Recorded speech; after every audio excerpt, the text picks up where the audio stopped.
Oke, di sini kita ada beberapa bahan sodo lanang ya, susup sodo lanang bosku. Jadi bahan susup sodo lanang sebelumnya sudah pernah saya buatkan di reviewnya, bisa lihat di pojok kanan sini ya. Nah, jadi bahannya itu seperti ini.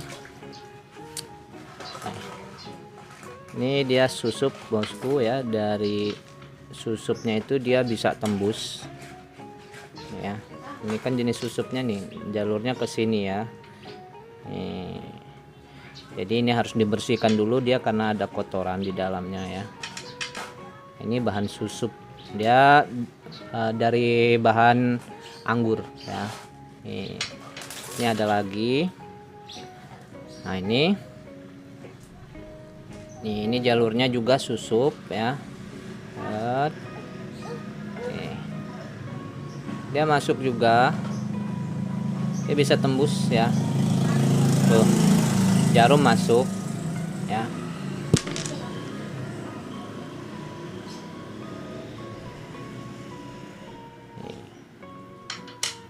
Ada ini juga kita susup nih. Ini model susup ya. Nih, kalau udah tembus segini dia, kalau udah bersih di dalamnya ya. Bahannya begini.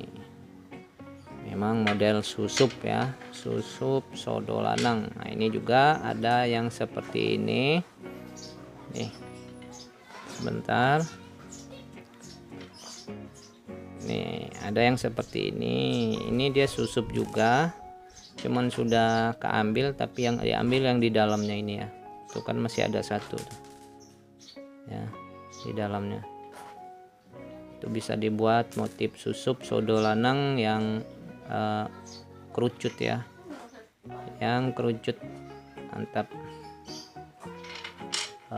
Ini juga, nah ini susup sodo lanang unik seperti lampu ya. Ini susup sodo lanang juga cakep.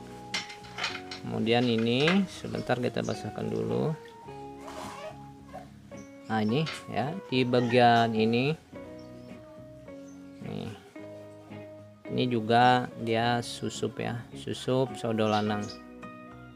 Nah ini dia bisa jadi motif 3 dimensi.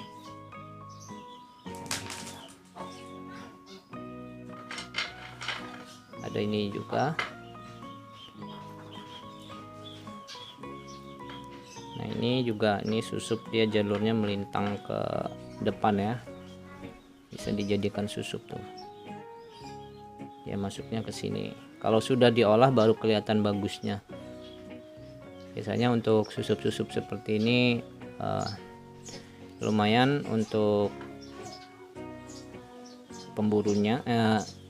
Biasanya untuk susup seperti ini jadi cukup lumayan jadi incaran kolektor ya bosku, pecinta-pecinta batu akik ya. Nah ini untuk kedepannya mungkin besok kita mau poles-poles bosku ya. Oke ya, mungkin besok kedepannya kita bikinkan gosokannya ya bosku. Oke, mungkin cukup sampai di sini bosku. Terima kasih semua supportnya. Wassalamualaikum warahmatullahi wabarakatuh.